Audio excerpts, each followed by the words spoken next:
उसके बाद एक आता है अपना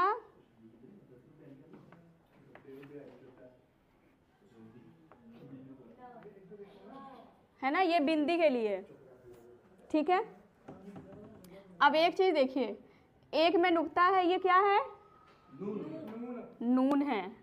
लेकिन जब हम नाक से, जैसे कि हिंदी में लास्ट में बिंदी आता है, जैसे कि में, है ना, है, तो वहां पर क्या होगा कि ये नून खाली रहेगा, नून गुन्ना, इसको कहते हैं नून गुन्ना।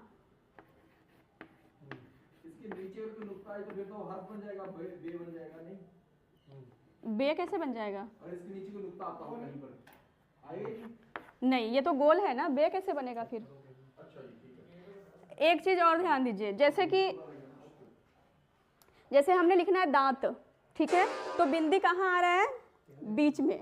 अगर बीच में आए तो नून आएगा, लास्ट में आए तो नून गुन्ना आएगा, ठीक है। ये हर्फ नहीं रहेगा, ये सिर्फ मात्रा रहेगी बिंदी वाली। जैसे कि हम में लिखते हैं ना, में के बीच में बिंदी आती है, में है, बीच में नहीं, में लास्ट में आएगा, ये आ गया में लास्ट में, ठीक है। ये देखिए, यहाँ देखिए, में लास्ट में बिंदी आ गया, तब हम नून गुन्ना लगाएंगे। हम इसको में को लिख कर भी दिखा दीजिए। नहीं, अभी नहीं, आपको समझ में नहीं आएगा, इसके लिए नहीं लिख रहे।